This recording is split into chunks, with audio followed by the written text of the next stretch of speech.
And guys, welcome. It's Heinzie back with you again. I know we have Lightside Geonosian territory battles only a few days away. We're getting really, really close to some new content, which is great. I thought we'd take this opportunity to catch up with a territory battle expert and, of course, everyone's favourite golden tonsils all at the same time for a bit of salty action. So, guys, may I please welcome, of course, Paul Anthony from the Escape Podcast, a wonderful friend of ours, and, of course, Scotty Mclaren. Gentlemen, I'll start with you, Paul. It is awesome to have you with us, man. Thank you so much for taking the time out. It feels like I was just here almost a week ago, getting ready for another little interview with you, which, it was absolutely great. Thank you for having me on. Thank you for being a part of the Castaways. And let's talk some territory battles. I thought you might be pretty happy to talk about some territory battles, man. So, this is your wheelhouse, man. This is your Super Bowl right now, my friend. Yeah, and I'm not going to lose it 28-3. Ooh, was that too soon? Never too soon, man. Not down under anyway. Don't worry about that. And of course, I must say hello to our friend Scotty Mclaren. Scotty, how are you, my brother? It is awesome to have you joining us, man. Thank you for making the effort. Yeah, no worries, mate. It's a little bit salty over here tonight, man, in Tamworth. Can you hear that? I can hear the salt shaker in the background, man. Absolutely, we can. He's fired up. He's going to come off the long run tonight. It might have something to do with some minimum requirements that you may have heard of or you may not have heard of. So wait for it, guys, and we'll come back to that. But yeah, look, we're just going to do a quick video tonight. It's not going to be anything crazy. We're just going to have a bit of a chat about some bits and pieces, what to expect, maybe a couple of tips from the legendary territory battle expert himself. So I'm looking forward to a really, really cool chat. Guys, don't forget, of course, hit the subscribe button, please. We're building this channel. It's been unreal, the support so far. At this stage, we're only about 70 people or so from 500 subscribers. When that happens, my Rose Tico on my account goes straight to Gear 15 instantly. So please, guys, hit the subscribe button, spread the word, and we're doing some really, really cool stuff here at the moment. So please, by all means, get on board.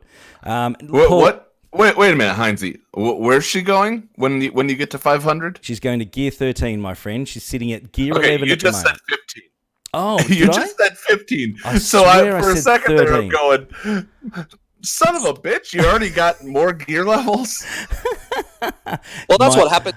Get it to Relic 7 anyway, Paul. That is Gear 15, so why not? Pretty well. No, that was just an error in some Australian action down here. That's all it is, man. But no, Gear 13 she's going to go to. We're so close. It's been nuts. We've been doing this for 8 weeks, and we are really kicking some goals. We're doing some really, really cool stuff, and we've got heaps more coming. So, Paul, let's start with you, my friend. Let's get into it. This is the epic time for you, of course. Brand new territory battle. It's been some time since we've had a new territory battle since the Dark Side Geonosis, of course, started. Mate, what are you doing? Are you psyched? Are you excited? Are you nervous? What are you feeling right now, man? A few days out from the big day. So me personally, I'm enjoying the fact that everything except for Phase 3 in the ground units is covered for us. But we don't get any of the ship requirements because of the requirement for the Y-Wings. So as far as the platoons go, the platoons are stupid. we will come back to that. I've done a bit of research I'll say on this. The squadrons are stupid. And that's another thing. But the platoons I think are pretty dead on. I am a little bit. I'll borrow the shaker from Scotty for Phase 3 though. Yeah, no, absolutely. And Scotty, of course, let's get some salt out, my friend. I know that you're a PvP man. You do like the territory battles, but I know that you have had, obviously, some concerns about some of the minimum requirements and a few bits and pieces. Just a quick recap, mate. We'll get into some more serious chat about that later. But what's your thoughts, man, in the lead-up? Where are you at with things? Do you want it in a word? Why not? Ridiculous. That's a pretty damn good word. It is pretty harsh. This is endgame stuff, man. They're definitely moving the goalposts a hell of a long way out for us to start with. But Yeah, but I'll talk more about this later, man. But there is endgame, and then there is just ridiculousness. And for me, it fits in ridiculousness. And what do you think about that, Mr. Saxer? Does Paul even know what Saxer is? It's a brand of salt here in Australia. I wasn't sure if they've got that over there in the US, my friend, but there is some salty action down under this evening, Paul. I mean, if I were to say Hill Country Farms, what do they make? Well, there you go. There's salt everywhere. Of course. It's an epic salt mine. That's how it rolls. Look, obviously, let's just start, guys, quickly. We'll come back to some more chat about some details and obviously what we like and what we don't like and things like that. There's plenty of time for that quickly. But let's start with the rewards. Let's get into that to start with. Now, I've done a little bit of a graphic, guys. Obviously, CG have released a rewards guide as far as what each tier or each star will achieve. Now, I want to have a chat to you guys as far as what you guys think, whether it's suitable, whether it is the ratios are correct, whether the numbers are right. Now, this is obviously the reverse version of the Hoth TB, where obviously the dark side one was a lot more difficult and therefore you got higher rewards in that. Well, obviously the Geonosis version, it's flipped. The light side is certainly more valuable in rewards than the dark side is. So again, Paul, if I can just start with you, my friend, I just want to get an idea on what you think as far as the level of rewards and whether they're correct or what your thoughts with that. Well, looking at the rewards themselves, immediately 1,750 GET2 if you get 1 star. That's actually not bad. That's 5 shards of either Negotiator or Malevolent. Compared to the rewards going the opposite way, I mean, this truly is end game content. I'm not gonna lie. I'm impressed about even gear star 1 rewards. Yeah. They're absolutely nothing to laugh at. I'm gonna say that much. Yeah, I think that they could be, that they certainly couldn't, they could be a lot worse, no doubt, as far as the ratios. But there's a lot of guilds out there, of course, they're obviously contemplating, and I've spoken to a lot of them, there's a lot of guilds that are contemplating whether they do attempt Geonosis or whether they go back to Hoth. Now, I just want to get your take if you're on the fence. If you're in a guild at the moment where you're considering either going back to Hoth, where obviously you get more of the GET1 for Malik, for instance, or whether you do go after Geonosis in the light side, what would you choose, or what would you recommend to officers and leads out there as to what you think they should do or consider?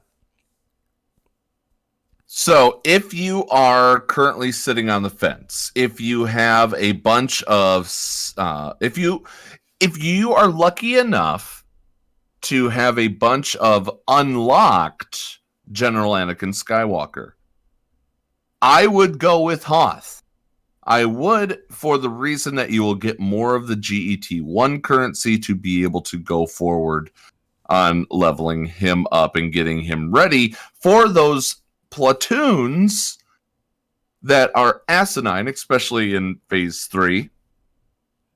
And you still do get 800 GET2, so you get halfway to one of those shards, and then you jump back during Dark Side and continue to work on Tambor. Now, if your people are ready to tackle the Ki-Adi-Mundi mission, in your opinion, it doesn't matter as long as you get there.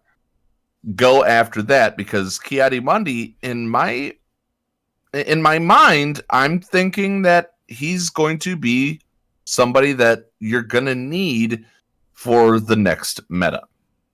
Gotcha. Absolutely. No, I agree. I think obviously, my thoughts, and again, I'll get Scotty's in a second, of course, but my thoughts are that you should, at least if you're in the position to at least attempt it, even for once, just to see how you go and get a gauge on what sort of reward level you'd get.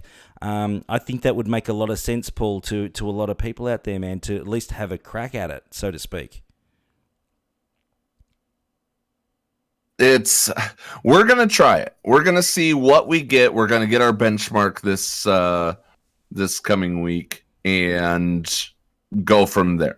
If it's a massacre, then yeah, we'll sit on Hoth during light side. But I think even 1 star, as I said, 1,750 to get 2 shards of to get 10 shards of either malevolence or negotiator, you're looking at getting 5 stars. That's 2,750 GET2 that you get from that. That's not bad. Plus, these crystal rewards are not bad either. You get halfway there, you're getting 600 crystals. True. You're getting the best of both worlds if you hit the mid stars, certainly. But Scotty, just a quick chat as well, man, if I can. One thing I noticed, of course, which I haven't seen, and tell me if I'm wrong, but if you remember when the Dark Side Geonosis came out, CG came out with a target star that they thought that people were going to get to, and you know, a sort of a level that no one would get past, and that would be the sort of benchmark star count. Now, I'm pretty sure, if I'm correct, it was set around the sort of 24 to I think it was 24 stars, and please correct me if I'm wrong. But I think about 20 stars for mid guilds. No, I think it was 15 for mid guilds and about 24 for end guilds, but everyone far exceeded that. Correct, yeah. I mean, obviously, we were working off the benchmark of going for 24. My own personal guild, we ended up getting 28. So, yeah, again, one thing I noticed is, and Scotty, whether you think that they've done that on purpose or whether they've just overlooked it, is do you think that they are setting a benchmark, or have they not even bothered doing that just to be safe? What are your thoughts with that as far as the target star count for the majority of guilds to get? Well, look, we know that this is going to be ridiculously hard, and I think that they're just trying to save face, because if they said that, oh, look, you know, end guilds are going to get around about 10 stars, right? You know, these are the top guilds, you know, that have got something like, you know, 800,000 million GP. You know, if they say, oh, that'll be the top, you know, people won't try it. They'll just go straight to Hoth Geonosis. I think what they want you to do is they want you to go in and have a go yourself and see how far you get. And then therefore, you know, that's your benchmark. Now, I'm having a look at this. And for a guild that's my size and Paul's size, like Yavin size, you know, around about that 220,000 million GP, I'd say that you'd be probably looking at around about, your benchmark would be probably anywhere between 8 and 10 for that. If you're any 220,000, I'd probably be saying that you'd be looking at anywhere from around about 1 to 5. But that's still not nothing to be scoffed at. I mean, that's still 200 crystals, say 3,000 get 2 and 3,500 get 1s. Yeah, it's not bad. It's still enough of a teaser to at least have a, you know, as I said, have a crack at it, have an attempt and see how you go, for sure. But yeah, guys, just a quick one, Paul. What are you looking forward to? Obviously, in this particular territory battle. Look, you're the territory battle man, right? That's why I hit you up. That's why we're having this chat. And look, I just want to get your take on what part of it are you excited about getting into and sinking your teeth into, man. I want to see the Django and Reek fight. I think that's going to be really, really fun. Of course, you need the ARC Trooper to get there. Just breaking news, if you will, right here on your show. I just found in a data mine the fact that get this. The Phase 3 for Dark Side territory points for 6 stars or 3 stars in each of the ground missions is what's needed for Phase 1. Wow. Holy shamoly. Okay. That changes things. That changes things a lot. There's still going to be a lot of guilds that are going to obviously progress well in performance with their own GP and deployment levels anyway. But yeah, this is going to turn things up a bit. People aren't going to get the same sort of star count as what they're expecting so far. Wait. Paul, can you repeat that? Yes. So the TP amount, the territory point amount in phase 3 of Darkside is phase 1 of Lightside. You are kidding. So you'll be probably looking at so for those guilds that can only get, say, 1 star, 2 stars in phase 3, you're going to be lucky to even get 1 or 2 stars in this whole thing. You'll be watching yourself just go through the motions. Is that right? Undeterminable at this time. Wow. How's that for timing? So didn't see that one coming. I'm looking at trying to see what the exact number is. I have to scroll and scroll and scroll. While Paul's going through the data mine, Heinzie, I just got it. So you get into it. Let's get on then, and we'll have a chat then. I'll have a. While he's going through that, Heinzie, I actually want to throw this over to you. Sure. Because I mean, I know that you're in an end guild, and for me, you know, I've already conquered, you know, thanks to Yavin, when I was over there, the light side version of Hoth, and I've got that little feat there. Vader's fist. Yeah, the achievement. Correct. But for the Frozen Empire, for the Imperial Retaliation, yes, which the 48 stars. Mm-hmm. Have you guys chased that, or either got that, or maybe you're looking at getting that yourselves at one point and stepping away from Darkside to get that? So sorry, you just to be clear, you're talking about the Hoth version as well in total. Yeah, okay. The Hoth version. Okay, so my particular guild has cleared both full stars. Some haven't before Geo came out, and they've transitioned over, and they obviously still haven't gotten that particular feat. My guild has done that, and they did that, quite some time ago, to be fair.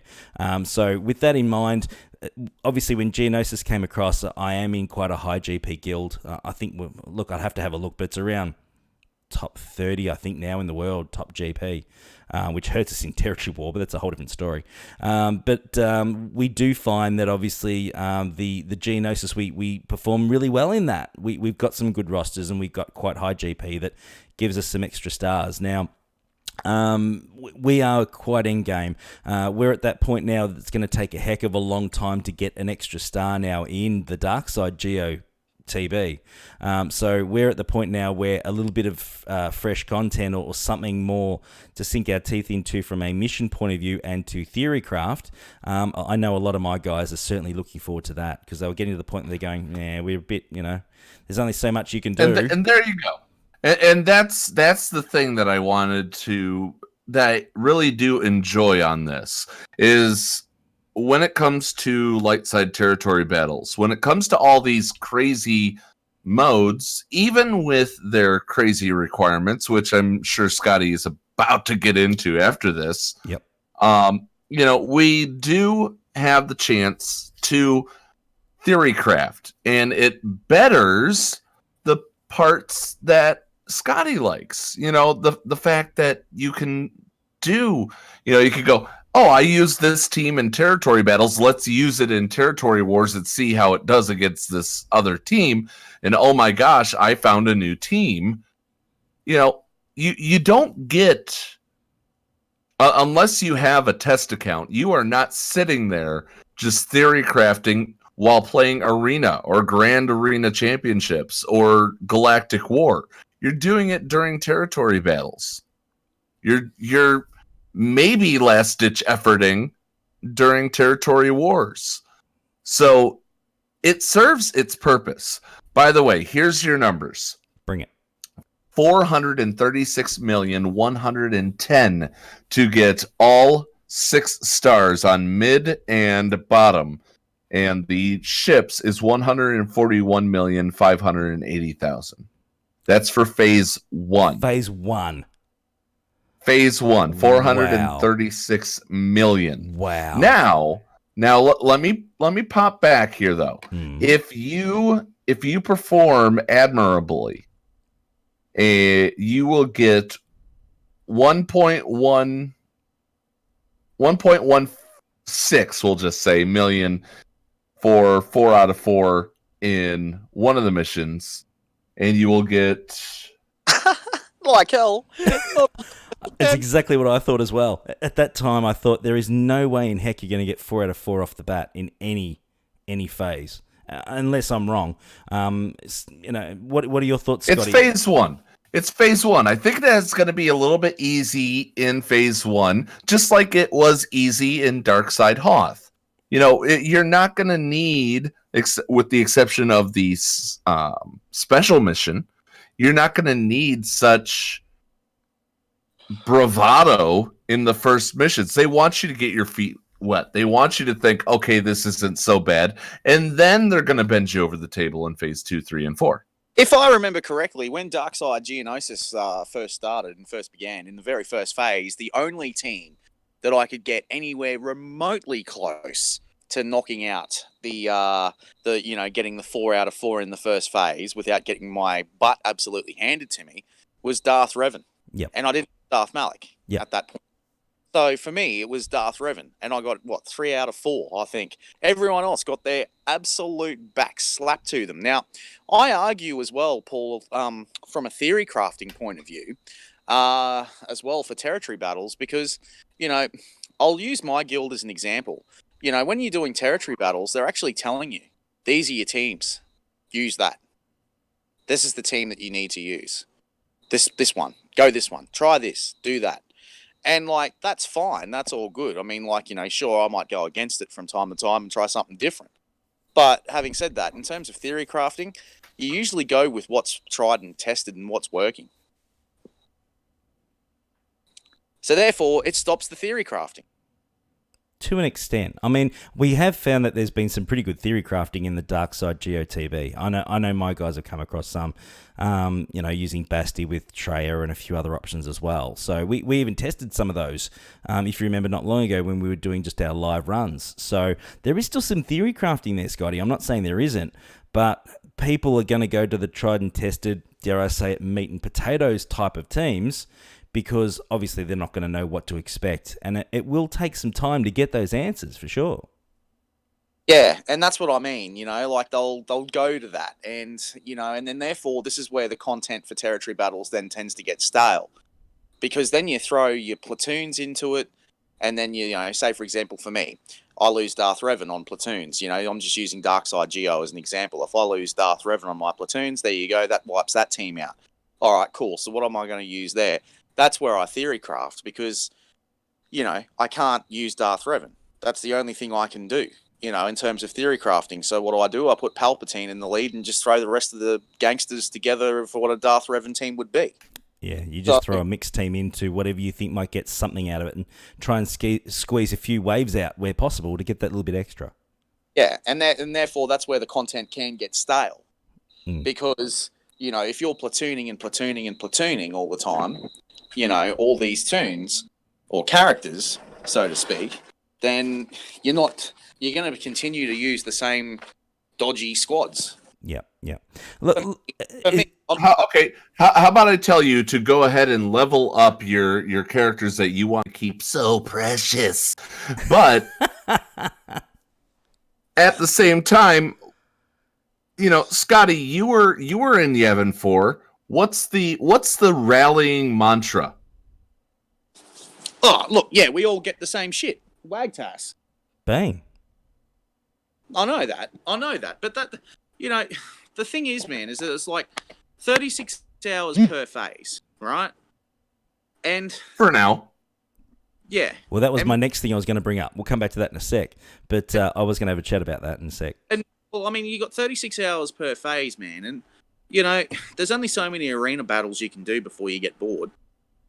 And, if there's no grand arena championships going on, I mean, that's my point. Like if you're platooning and platooning and platooning. I mean, I know that we even had this discussion on the podcast, man, on the Escape podcast. For those of you that are wondering, we had this discussion as well about platoons and why CG should look at getting rid of that phase of territory battles. Sure, it helps your GP and overall GP, but that's where you need to bring down the requirements. I mean, I feel as if that's where the theory crafting will come into. If you really get rid of the platoons and give people, put a few more missions in there that people can actually have a crack at. But to be fair, you've got that option anyway, though, Scotty. You don't have to fill platoons. It's easier if you do. It gives your teams a better advantage, of course. But it's still your decision, and I'm finding in the dark side, Gio, there are some phases now that we're not even bothering to platoon, especially near the end, or zones as such, sorry, that we're not even platooning, which is hurting us in that phase, but it's giving us an advantage in another zone. So that's one thing that we found in more of our sort of trying to reach for the sky, so to speak, as far as getting an extra star. But one thing we found, man, is that you can platoon them if you want. If you can, that's great. You're going to get better results if you do, but you still don't need to. There's still going to be some platoons you can fill, just not the ones that are rare. So you're still going to get some result out of it. Yeah, you do. But in what I'm saying is that I'm saying that for me, I mean, like I enjoy putting my characters into the game. I enjoy making them do something. We want to play with our toys. I might have heard that somewhere before. That's right. I want to play with my I don't want to have them sitting in like a Nerf war. I mean, how much... I mean, like, I can't believe this, that, this is something that I wanted to throw out there. I'm sorry to throw salt here. No, bring the salt, man. Bring the salt. Come on, bring it. I mean, okay, when CG tried this with Territory Wars, right, and they started the Nerf War thing, everyone was jumping up and down, and saying it was the end of the world, sky falling on their heads because they got rid of certain characters that we'd been working so hard to do. Is it any different to Territory Battles? Yeah, to an extent, I guess. I mean, it's a more longer range version of that, certainly. I mean, some people still are calling for those to come back, the Territory War nerfs to come back, or the boosts, the boosted Territory Wars. Some people are very, very happy they're gone. But at the end of the day, it's certainly still a different take on it. It's just more of a protracted version of those sorts of boosts and those advantages or non-advantages, certainly, just over a longer scale and longer time frame. So then you look at other game modes like GAC. This is all old content, guys, so you probably already know all this. But you look at something like GAC, right? And, for me, I got Hoth Soldier and Hoth Trooper or whatever it was to 7 stars because I wanted to platoon them. It was the whole idea. You had to do that because it's what you had to do because of territory battles. Those guys are still sitting at Gear 8. There's no chance they're going to go up any higher. But that's the reason why, is so that they could get thrown into the platoons. Now, this is my point, though. Like, you throw... Paul, correct me if I'm wrong, but if you've got, like, say, a 21,000 GP character that you throw in on the platoon, does that count towards GP? Yes. Yeah. Anything that you put in does count towards the GP deployed because it is deployed. Now, here's another fun fact that some people don't understand about deploying versus platooning. You can deploy anything that you want to a certain area, north, south, otherwise known as mid and bottom.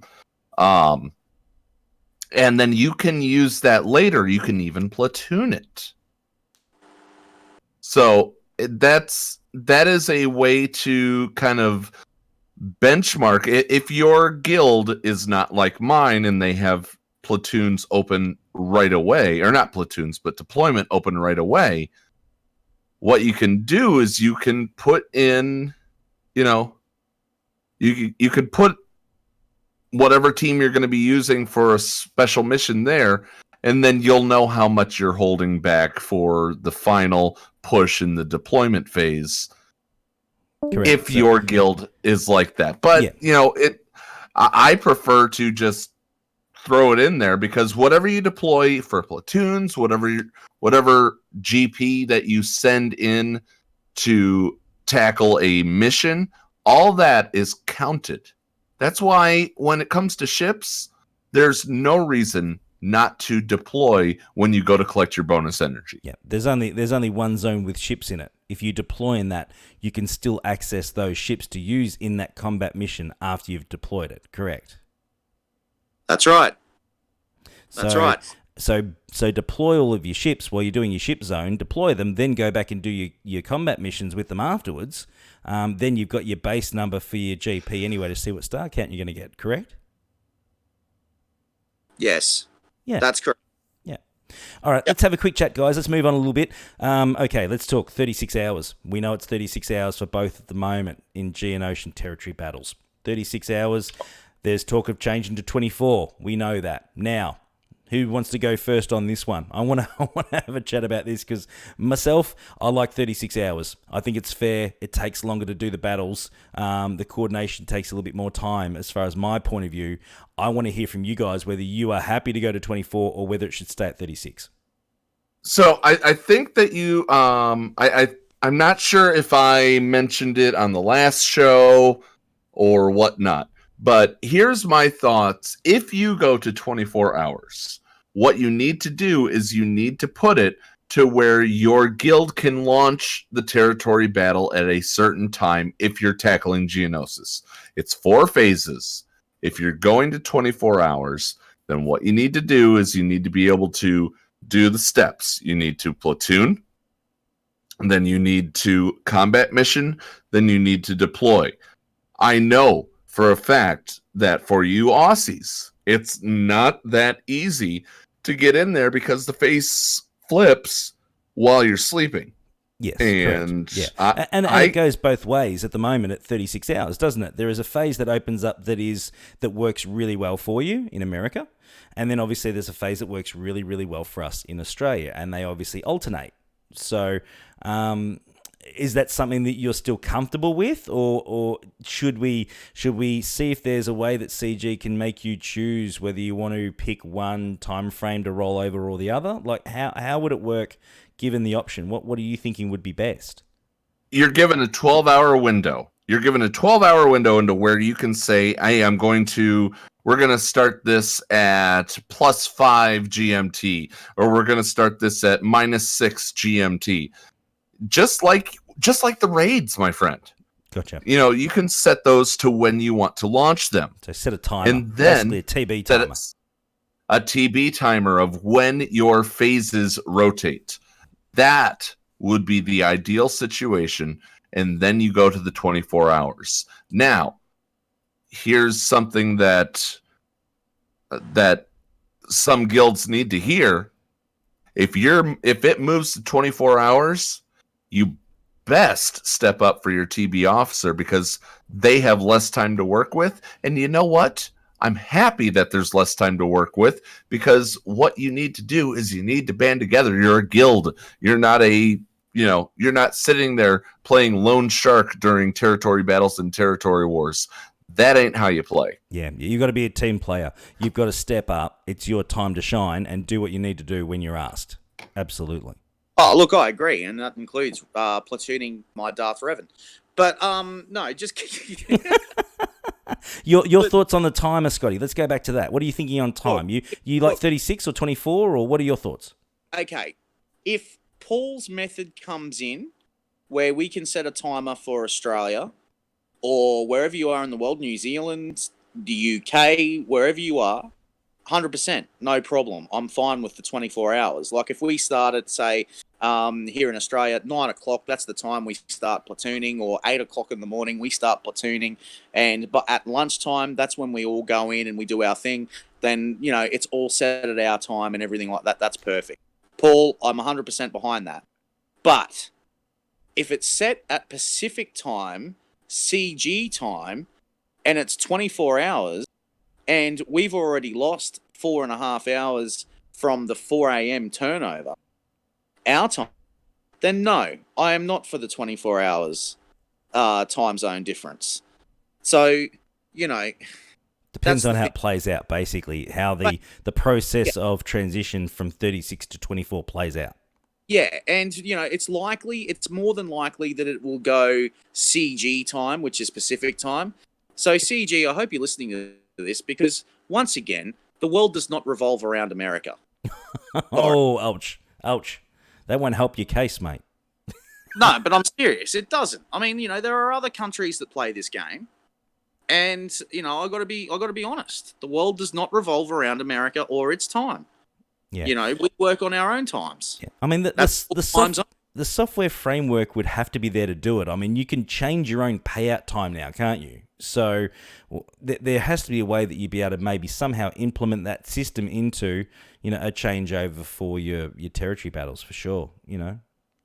Well, that's what And you get a ping. You get a ping in this game whenever you get bonus energy. It's like, you know, atting everyone on Discord. You know, it could happen in the middle of the night. Yeah. Yeah. That's true. well, You know, and I'm a big stickler for that, man. Like, you know, look, when I was in an American guild, you know, your guild, Paul, you would at me at 4 a.m. when it was time to platoon, and I would do it, you know, at that particular hour. But now that, you know, I'm in an Australian guild and things are working a little bit differently for me, yeah, I'm all good with the 8 o'clock ping in the morning. I'm fine with that, you know? That for me, it just needs to be done that way. I mean, you know, Capital Games have a global game on their hands here. It's not just a game for the United States of America. You know, they've got to remember the global side of things. And Paul, you've nailed it, mate, with the timer. It's perfect. I agree. The timer's good if it changes to 24. I think the three of us all agree with that. Personally, I'm happy with 36. If it changes to 24, yeah, you just can't set it for a Pacific time start, as Scotty said. From my opinion, I completely agree with that. Certainly. Yeah, you can't. I mean, like, you know, what about the people that are playing in the UK as Correct. well? Yeah, there's just too many time zones playing this game. You know, these days it is global. It's always been a global game, but as it's built and obviously as it's just grown, it's well beyond the boundaries of the US. Certainly. Yeah, absolutely. South Africa, you know, we got to think about those guys. Even the guys that are playing in Sri Lanka and Asia. Yeah, we had a guy in Zimbabwe not that long ago. So Yeah. you know, it is global certainly, and again, I think that certainly needs to be looked at. Well, I mean, you know, sorry. from a Japanese perspective, man. I mean, as you know, I was just over there. They're only 2 hours behind Australia. So it's 2 a.m. for them Pacific time. You know, for Korea and China, that's 1 a.m. their time. Yeah. So, Capital Games, if you're looking at the big markets that play this game, think about that. Keep it in mind, certainly, absolutely. And look, don't get me wrong. We know how important the US market is. It's not a an American bashing thing here at all, Paul. And I hope you guys don't think that's the case. But do you agree that it is Freedom, freedom. No, I know that it's global. You know, that's pretty much the fact that this show, our show, you know. We know we have a global reach. We know that we have a global, and I take this word quite seriously, a global responsibility as well. Yes, I agree. That's a perfect word for it. At the end of the day, the game was created obviously on home soil for you, but it's certainly stretched and expanded so much further than that, my friend. Yeah, 100%. Absolutely. Let's move on, guys. Let's get into something that I know that Scotty would be super excited about. Let's move on to platoons. Now, my guys have been a little bit busy, of course, as many of you have. You've all been theory crafting out there. We all know that. And Paul, obviously, he's been ripping out spreadsheets, Poindexter style. He's got the calculator from Revenge of the Nerds action going on, I have no doubt. But at the end of the day, let's get into the platoons quickly now. They are controversial. We know that. Firstly, there's the surprise, of course, that every single platooned character or ship needs to be 7-star minimum off the bat. There's no 6-star for the first 2 phases. Everything's got to be 7. My guys have put together a list of some rare ships and also some characters that are going to be required in each phase. You can see that on the screen right now. I'll just quickly run through I've them. already done it. I've already gone through as I mentioned, and because of the Y wings, we are not able to fill a darn platoon, or I should say, we are able to fill 2 platoons because of the fact that there are Y wings in the platoons of light side Geonosis territory. What about vulture droids and the hyena bombers as well? I mean, come on. We're missing a few, but you know me and my ships. I, of course, already have Vulture and Hyena ready to go. Correct. Yeah. Well, no, we're fully aware you've been hoarding quite well. I had to be careful of saying it right. Hoarding quite well for malevolence, my friend. Absolutely. Yep, and I'll be at 220. I'll be at 230, which will essentially get me a 6-star. A 6-star malevolence by the end of this next territory battle. Brilliant. I will have that at the end of this one. Brilliant. That being said, General Skywalker needing 10 of those for Phase 3 is at 7-star is absolutely asinine. Yeah, that's ridiculous. At this stage, certainly. I get the whole long-term, the long-term ability to be able to fill those characters.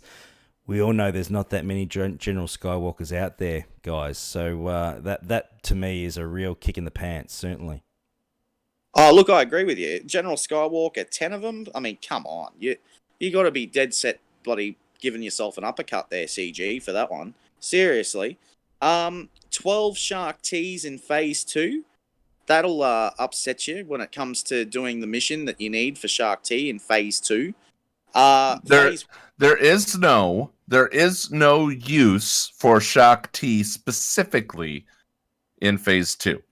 Oh, that's Phase 3, isn't it, that you need her? Yes, it is Phase 3, hence why General Skywalker, also known as Boss Anakin, is set there. Or Gas, or Sky Guy, or a lot of other names. To be honest, Jensky. To be honest with you guys, looking at Phase 4, that actually looks quite reasonable, to be honest. The Y-Wing, 8 of them, 1 Hyena Bomber, 1 Ebon Hawk, 1 Emperor Palpatine Shuttle, 7 Vulture Droid ships, 16 Jedi Revens, I can understand that, 11 Jedi Rays, 13 Enfys Nest, 3 Visas Ma, 1 Cup, I've got him at 7-star. Rose Tico, we all know about that. I've got her. And Ugnaught, I've got him too. So, that looks quite reasonable.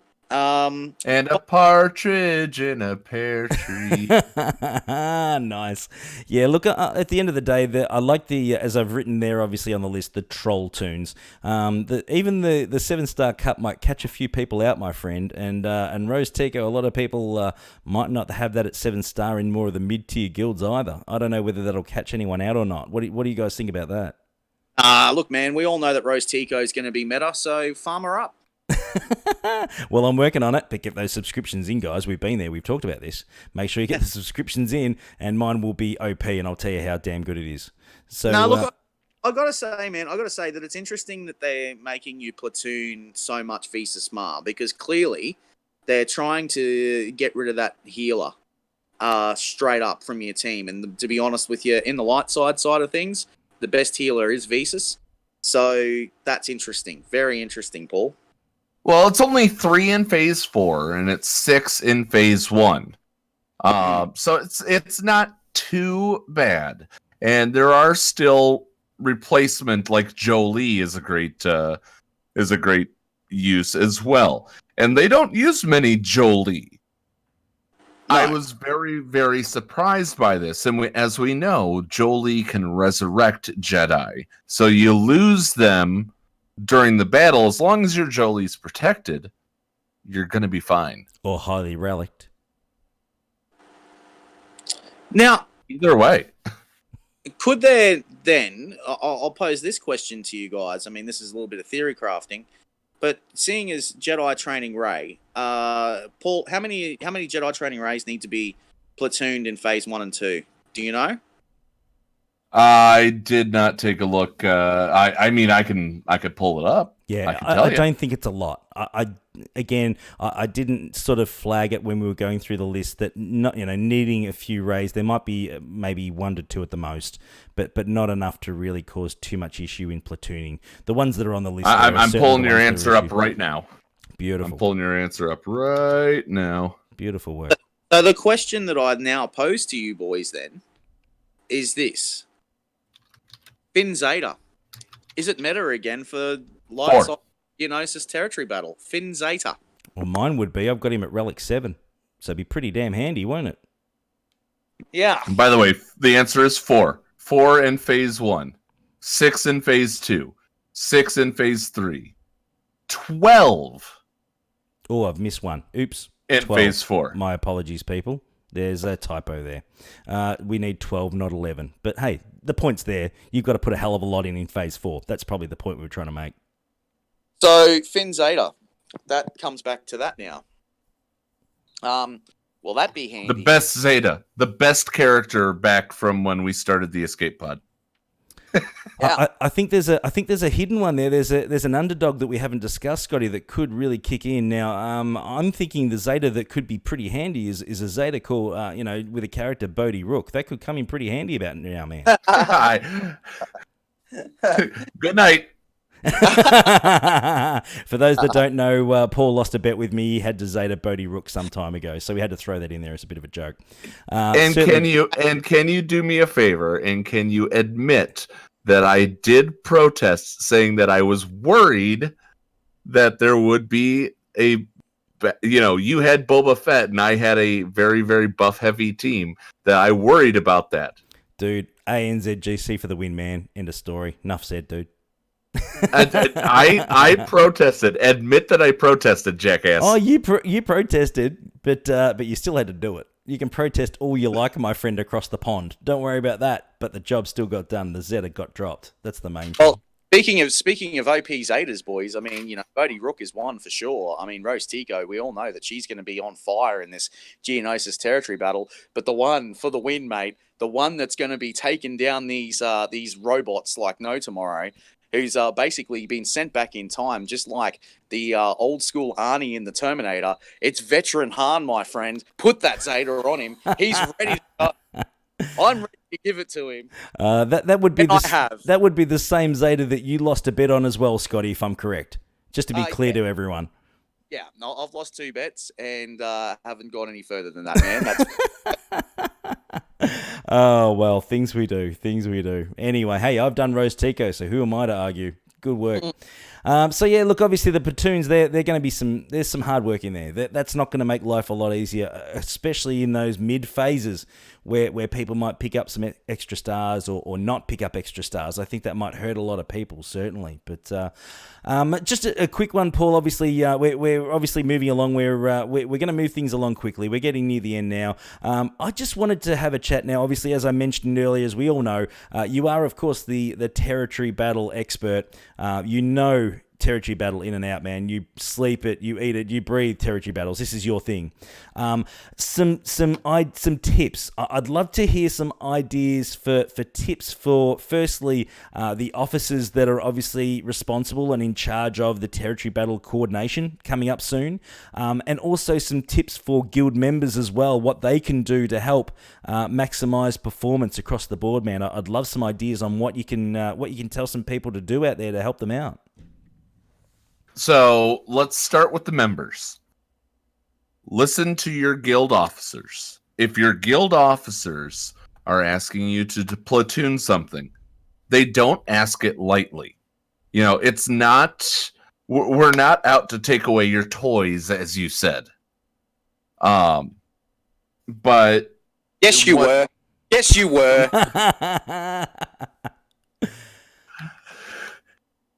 Scotty, go back to ANZGC. I still don't know how he got in there, to be honest.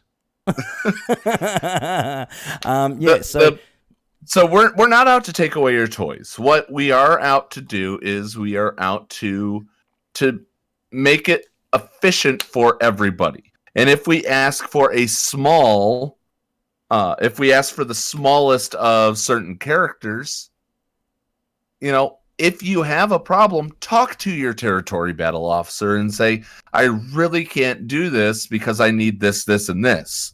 Now, the answer that might come back is, doesn't matter.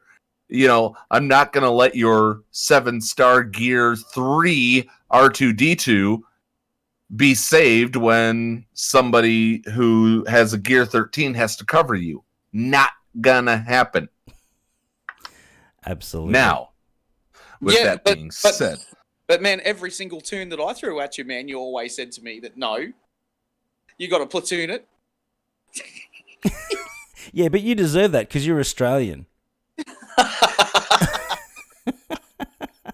Scotty, I wish that I could go back and take a look at these sheets because you're overhearing Doth protesting too much. I have no doubt. I think the only things that I ever asked you to platoon were the things that you had at Gear 7 and Gear 8. Because if I remember correctly, you were a whale. Yes. I have no doubt at all that Scotty would certainly have given you the sheets for a heck of a long time, if you know what I'm saying. Oh, no. In all seriousness, the only things that Paul ever asked me to platoon, realistically, was my Ebon Hawk and my Emperor Shuttle. That was it. That's all he ever... Probably because it was at 4 a.m. and you weren't awake yet to put him in. That's the only reason. But we've talked about that, so we won't go there. We did. So, for the officers, though, there is a Discord server called SWGOH Sheets. This has been put together by Dark Phoenix Sniper with Pop Goes the Wazza. Chronolo. I mean, you remember these guys, right? Absolutely. Right, Scotty? I do, mate. Yeah, absolutely. These are good guys. Yeah, we had them on the show, and they put together a territory battle sheet. Now, before you get these comments, I'm sure people have already put the comments in. Yes, I know about Echo Base. Yes, I know about all these other little tools. But with the sheet, you can look at an estimate. You can play with numbers. So shut up about that. I use a sheet. Yeah, there is a huge advantage to using this sheet. Now, I recommend getting the Swaga sheet. You got to go get your API from swago.help. There's all of these tools out there that if you use them, they will take you far. They will take you immensely far if you just use the tools. And if you take them, you use them to your advantage, you will obviously increase your performance, in turn, increase your rewards, and in turn, make it easier to recruit for your own guild as well, because you're getting high performance. I'll back that. Now, I mean, it might look a little bit... Heinzie, were you with us during Darkside, or were you just there during Hoth? No, when I was you with you jumped with over Geo. Yevon? No, I jumped you were, over okay. your hand, certainly. Okay, so I think you were like right at the beginning. So it was you. Do you remember the stars that we got at the beginning? It was probably, I reckon it was about 4 or 5 in. We dropped I dropped my alt account in. I run 2 accounts. I dropped the alt one in just to have some fun. And I'm pretty sure he got around, and again, I'm only guessing, it was around the 25, 26 star mark, approximate at that stage. It was a good result, certainly. Our first run was 24. Yeah. We got the sheet shortly after, the official sheet, and not the beta testing one that I was doing for everybody. We now sit at 28 on the cusp of 29 right now because of the sheet. Yeah, absolutely. It can make a huge difference. Even just helping, obviously, coordinate deploying the correct amounts into each zone can cost you a star or gain you a star. I'm sure that you would completely agree with that. Yes. Enough said. In a nice way.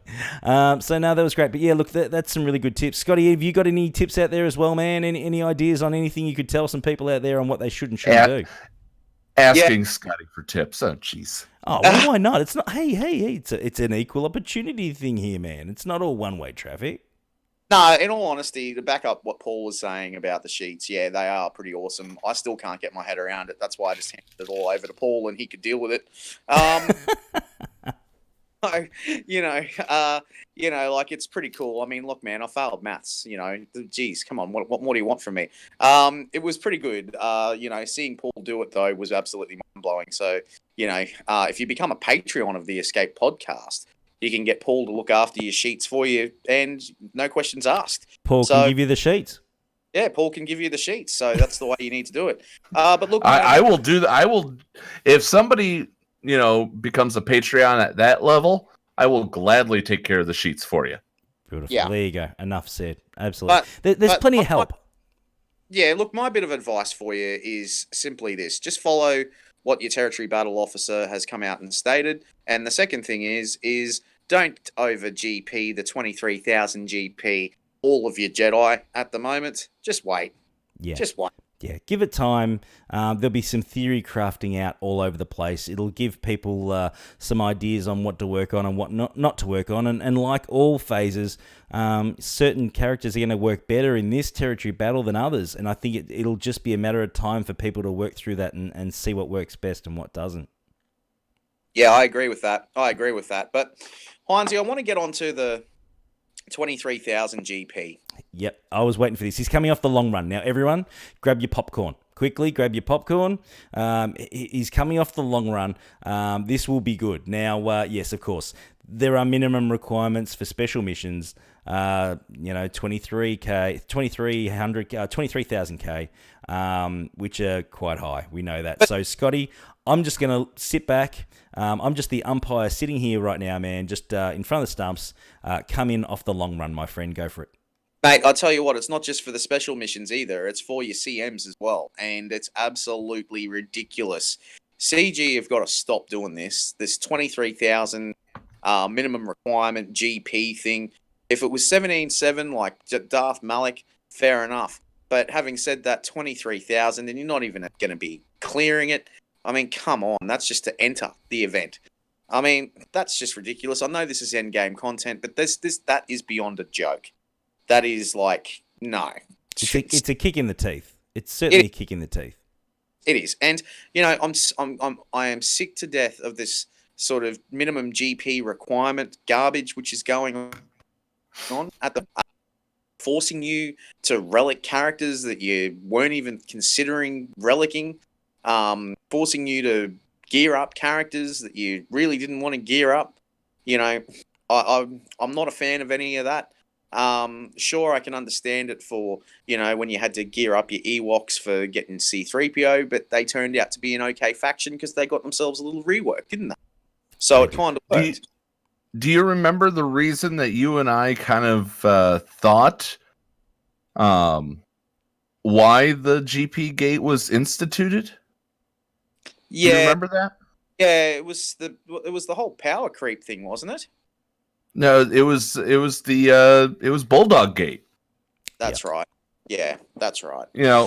If you can modify everything except for your gear. Yeah, that's it. Or Zetas, of course. You got to chuck them on to bulk it up too. Look, that's to be honest, to punish the entire player base for the select few is ridiculous. That you don't do that. You just don't do that. Yeah, there's no need for it. Yeah, exactly. That's where, they need to be better at stopping these cheaters and getting rid of them.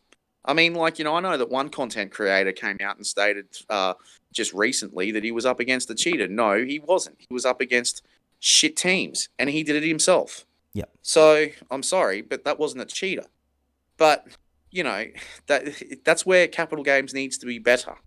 And to punish everybody across the board at 23,000 GP, Relic 7s for certain characters that are just absolute crap.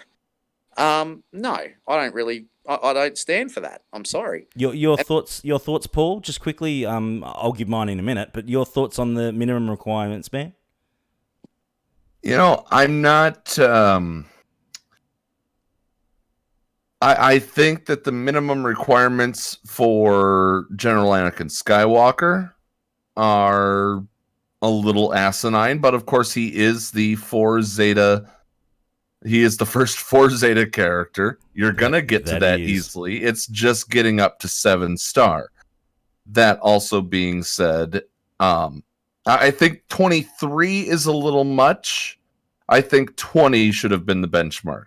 But you know, it's a lot like taking away the toys. It is. You cannot play with your toys unless they're still in the box.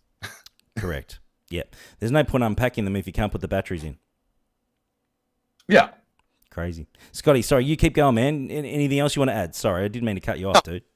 I'm just saying that, like, on that, sure, fair enough. But, there are people out there that, do this intentionally to try and do the whole, hey, let's try and unlock C-3PO with characters at gear 10, that sort of thing. Like, those days are gone now. Because now they've gone and said, 22,000, 23,000 GP, that's it, max done, no more. You can't even have that nice little win where you go, oh man, how good was that? Like, my gear 9 wicket just took down bloody R2D2. Fantastic. How good's this? Like that was the fun of the game. Yeah. Undergeared characters having a crack. Absolutely. And it's more just using them. I think, as we all said, we want the toys to be used. What's the point of having them sit on the bench? It's a waste. Or platooning them. I think we agree. I mean, my take on it is pretty damn simple. I think they should have set the requirements lower, Malik level to start with. But as those waves progressed, build them up so you'd only be more successful in those wave 3 and wave 4 phases with that 22, 23 requirement, and anything under that, they're not going to be any use. They do. It starts at 21 and then goes up to 23 by the end. Yeah, but 21's still high. I mean, I think that, it is. Again, 17, 18, 20 even's fine. It doesn't seem much, but, that's Gear 12 pieces or, Gear 12 plus pieces or Zetas that are as rare as hen's teeth for a lot of people that don't hoard a lot of them. And it's not like you can get them anywhere else or buy them in a shop. Thing, Heinzie, I want to throw out there, man. They said that it was going to become easier to gear up your characters to get them to gear 12 or gear 13. It has, you still hyperspace bundles. But you see, man, like, golden eyeball, stun guns, bloody Carbanti, stun cuffs. You still need all that crap to try and get your characters up to gear 12. And then from there to get from gear 12 to gear 13, the pieces are very scarce, as well for that, unless you go whaling, go nuts. Absolutely. So crazy. That for me is the most ridiculous thing. It is. I mean, you've just shut out CG 95% of your player base because your player base can't even take part in the event because of the fact that it's 20,000, 21,000, 22,000, 23,000 GP.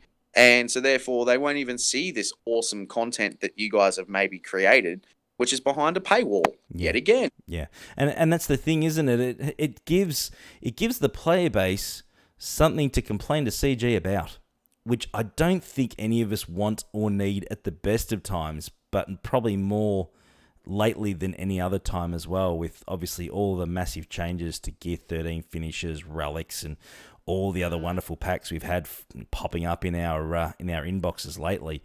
I just think that we needed something more positive, and I think that that's just another negative kick in the butt that none of us need. And that's there lies the problem, man. I mean, like, the community out there is absolutely sensational. They really are. But, we're getting into the Rise of Skywalker. Is that going to be the movie that's going to get new people into this game? I don't know. I doubt it. The people that are are definitely the people that are currently playing the game are playing the game. I don't think that the Rise of Skywalker is going to be the movie that's going to get people in. I think Mandalorian content, if they release a Baby Yoda, that might get people in. Oh my goodness, Baby Yoda in the game. I hadn't even thought of that. Mandalorian stuff, we'll love that. That makes sense. That works well. We will get Porg before we get Baby Yoda. Oh, yeah. Look at a Porg versus Baby Yoda one-on-one epic match. And I hope that the Porg gets defeated. It turns out to be the Porg on the stick that Chewbacca eats. Well, veteran Chewie will insta-kill Mace style, the Porg. Yeah. But I mean, like, but that for me is like, I don't think the Rise of Skywalker is going to be the movie that's going to get the people back. I just don't. Mandalorian, definitely, that'll bring people back. Clone Wars content, if they do it right, if they come back to it and do it properly, and we start seeing, those 10 characters come into the game that we see, sure. That might happen, that might get people, a little bit interested, especially if Hondo Anaka is one of those characters who we were told was coming to the game, but hasn't arrived yet. So, like there's a number of different things that they need to look at. I mean, like, sure, I don't want to see the game die. I don't. No one does. I mean, I want to see this game continue for the next 10, 15, 20 years. Yeah. But the way that it's gone, throughout 2019, I even did like a comparison recently in a blog about, the comparisons of 2018 to 2019. 2018 was a great year for this game. A+, well done to the developers. 2019 has just been a year of paywall after paywall after paywall. And it's getting beyond a joke, and they're going to start losing their player base because of it. I agree. And to be fair, a lot have already left. And especially some content creators, of course, that we all know. There is obviously some, disappointment in what's been happening by a lot of people, and they've just said, you know what, I've had enough. There are always the loyal element. I mean, look, I'm one of them. I'm going to play this game till they shut the server off. That's just me. I love Star Wars. I like the game. I like the challenge. There is certainly a lot of things they can improve on, absolutely. But yeah, putting massive minimum requirements on a mission whilst we know it's in-game content, probably could have dialed it up later if they really felt like they needed to do it, not just straight off the bat. Yeah, I mean, and for what it's worth, Malik and Revan were quote-unquote end-game content. Now where are they sitting? Yeah. They're mid-game. Yeah, they are. Yeah.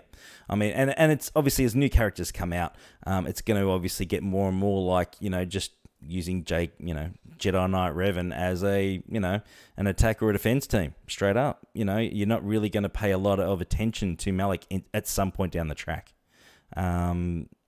Correct me if I'm wrong. Plug and play. There are going to be other plug and play characters that are going to come across. They'll be obviously a lot more effective in time. I mean, we're seeing the same thing with ships right now too. I mean, Millennium Falcon, sure, it can still win, but when people start unlocking the Malevolence, it won't win. Yeah, it'll go back down to the Geonosian level of where they currently sit right now without the Malevolence. Absolutely, absolutely. And I mean, but the game's always going to evolve. That's part of the game, isn't it? You're always going to get teams that change, and they need to obviously look at different metas to keep A, interest in the game, and B, keep people farming characters and spending. Well, that's true, but you don't have the scissors, paper, rock metas anymore. True. And it hasn't been for a while. No, it's been, you must have these characters, and if you do not have these characters in this set team, you will not win. You won't be in the top 50 or top 100. And then it comes down to mods at the end of the day, and then you've got to wail out on the mods. And don't get me started on that. The speed arena. Yeah, it's stupid. And, and it's not just the speed of arena, man. I mean, the same can be said for GAC and Territory War. True. If you've got faster Maleks up against a guild of slower Maleks, you're going to win. Absolutely. Absolutely. No, I completely agree. I think that we're all thinking the same thing. I think that, we want this game to improve and get better, of course. But the question is that will this territory battle do that? Well, look, I don't think so. I'm an optimist. I hope it does, but I don't think it will. I think what needs to happen is early next year, there needs to be some form of a Clone Wars raid. That has to happen. Or it's got to be a Death Star raid. It's got to be one of the two. Yeah, I've been asking for a Death Star raid for some time now, and I think that certainly would create a heck of a lot more interest back in this game again. Look, man, I wouldn't even care if it was a Starkiller base raid, to be honest. Yep. I mean, bother me. As long as it was, involve ships. I mean, I want to see into the game. I want to see some changes come to the game that actually make it more fun and actually make it feel like the player is winning. Because right now, the casino holds all the chips. Yeah. House always wins. That's how it feels. Yeah. I hear you. Paul, your thoughts, of course, on anything else, man, before we wrap this up. Sorry, this is going a bit longer than I thought it would go for, which is awesome. I'm having a great time. It is your day off. Talking about, yeah, you get me talking about territory battles. We'll start talking territory battles. As far as anything else, I love. We have touched on the fact that I think Kiadi and Malevolence are going to be great items, and to go after them. Do not burn yourself or your guild out. Pull your guild. Listen to your guildmates. If you're not ready for light side Geonosis territory battles, don't risk losing a guildmate over it. Now, if there's a guildmate that only wants to do it, look within your alliance for a place for them. If the rest of you aren't ready, they can come back later when you guys are ready. But for right now, don't let this be the end-all be-all of whether or not you're going to play any further. Yeah, find where you should be. Absolutely. And go from there. And that was my last point I was going to make as well. Do you believe in? And we found this obviously when the dark side Geonosis territory battle came out. There was quite a big swarm of movement with regards to recruiting and people looking for new guilds for better opportunities. Now, we've obviously, a lot of people have leveled out and obviously they've improved themselves in the dark side. Do you, both of you, I'll ask you both, and I'll ask Scotty first and I'll come to you, Paul, last, but do you guys think that this particular territory battle will cause the same sort of, what would you call it, that the hive of movement again, like the dark side one did? Yeah, or a bit of uprising. Yeah, look, I think it will.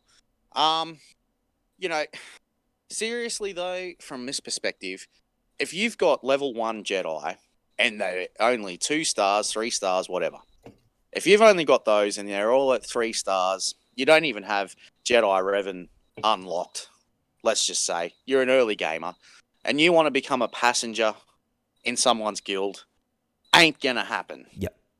Self in the eye and say, well, it's not going to happen. I'm sorry. They will laugh at you in the recruiting phase. If you are ready to go and you've wailed hard, on this, and you're ready to go for this content that's coming your way and you want to give it a shot, sure, give it a crack. But right now, if you are nowhere near it, like majority of the player base, maybe best to stick where you are and talk with your guildmates and see what's going on. Yeah. Do you agree with that, Paul, or any of your thoughts as well on recruiting side of things?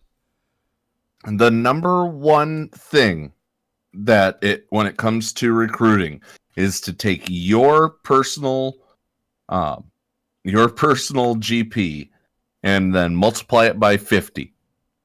That is the level of guild that you should be looking for. Right now, for me, I should be looking for a 245 mil guild. But you know what? I'm happy in my 225. I really am, because we got some great people and we're going to tackle this the best we can. And that's the way the game should be played. I'm not telling you how to play the game, but in my opinion, the game should be played along with all your friends. I agree. I think probably the most vital part of this game is the people that play it, the interaction between all of those people, and the communities that have been created because of it. I think that they actually outweigh the fun and the value of the game itself. Now, correct me if I'm wrong, guys. That's my thinking. I think that the people are incredible that play this game, and what they offer to people and what they will do to help others and unite to achieve a common goal, I think is just spectacular.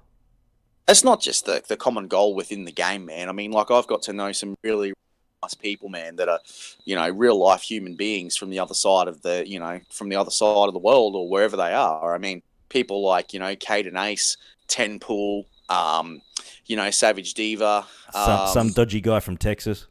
Yeah, some dodgy guy from Texas, man, that, me and him just hit it off immediately, Paul Anthony.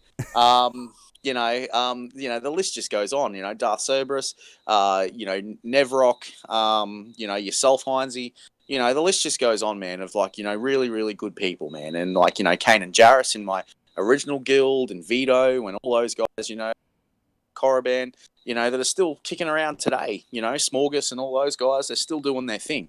You know, they've now turned more into a casual guild now, and I can completely understand that.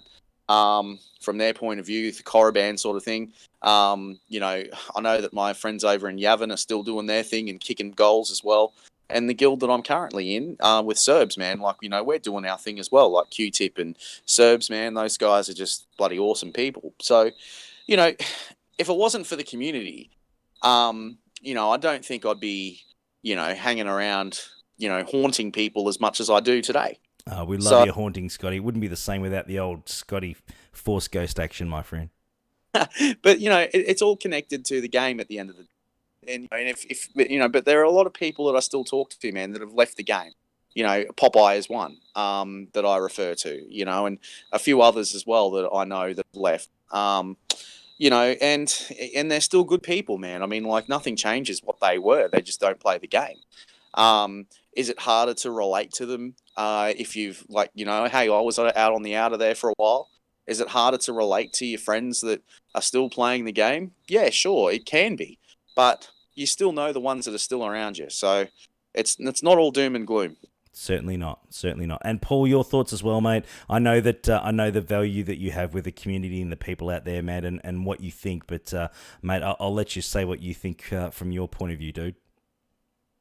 I mean, Scotty hit it right on the head there. This game, it starts as a fun little RPG, if you will, for that's Star Wars. As soon as you discover guilds, it becomes more of camaraderie. As soon as you discover Discord, it becomes community. And I'm a big supporter of this community. I will always stand up for, you know, not just the small fish, not just the free to play. I'm going to stand up for the whale as well. I'm going to stand up for the minnow, for the kraken, because without all of us, this game would wither and die. And therefore, that's why I view CG at a higher level, that they do need to be more communicative. And I see that starting to happen with the monthly Q&As. And we'll see if they do end up taking me up on my open letter. I look forward to seeing if they answer some of the tough questions again on this Q&A next Wednesday, Thursday for you guys. Awesome. We'll see. Yeah, absolutely. Look, again, yeah, I hope obviously at some point someone from CG again certainly joins you on a podcast. And of course, they're more than welcome to drop in and join me or any other content creator, because we want to hear from you. We really love your work. Don't get us wrong. We're not out here to potshot anyone. We love this game. We have an affinity for it. We've been playing this for years, and we certainly adore the game and what it brings and what it can do to people. But we certainly we want to hear more from you. A lot of us think that we don't hear enough, and I think that that's something that certainly needs to be improved. Capital Games, if you're listening to this and you're watching this video, I'm going to throw this out there. Your next 3 interviews need to be with Urzatron, the Escape Podcast, and Heinzie. Ooh. Hey, offers always open, people. If you're out there, you're more than welcome, CG, to come on. You can say whatever you like. I'll just sit here and shut up if you want. But we want to hear from you. We adore what you do. We love your work, and we certainly want to have a chat to you about something that we have as much, if not more, than a passion for. Guys, I must wrap this up. We've been chatting for a heck of a long time. It has been absolutely incredible. I've had a ball talking TB. Scotty, thank you, my friend. Dude, you know I love you. You do so much for this channel. You do so much for the whole community at large. And my friend, I bow to your awesomeness. Oh, don't be silly. It's all good, mate. You know, I just love you, man, and I'll always be a champion for it. And, you know, when you've brothers like you guys, you know, standing alongside me, man, it's always good. So happy to help bro. Thank you so much. And of course, our friend Paul, you have been instrumental, mate. Your knowledge is insane with territory battles. Guys, hit the Escape podcast. If you don't already, you have no idea what's going on in the world of Star Wars Galaxy of Heroes. You must subscribe to this podcast. We're a part of the TEPCon, isn't it? The Escape Podcast, Escape Podcastaways Creator Network. I'm still learning the lingo, people. I'm still very new to this.